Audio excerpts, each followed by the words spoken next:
y a longtemps, et je m'en rappelle, chez Touram et la région. Tout rappelle ici le passé des mines. Dans les rues, on se promène d'ailleurs à la lueur des lampes de mineurs.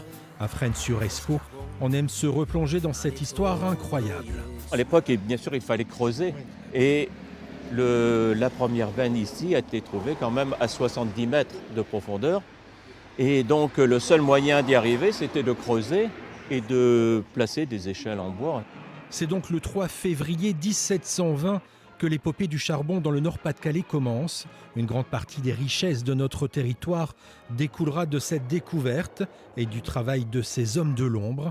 À 88 ans, Henri fait partie de ces mineurs courageux, lui qui est descendu la première fois dans la fosse à l'âge de 14 ans. Moi, je suis né dedans, pour moi, c'était pas compliqué. Au fond, s'il n'y a pas de lumière, il fait noir. C'est vrai ? De cette histoire, il ne reste pas grand-chose, quelques bâtiments, mais surtout les corons, typiques de l'époque. Les bateaux venaient à 100 mètres d'ici pour charger le charbon. À Fresnes-sur-Escaut, tout le monde a un parent qui a travaillé dans les mines. La commune doit justement tout au charbon. On a eu les premières routes pavées, on a eu les premiers éclairages au gaz.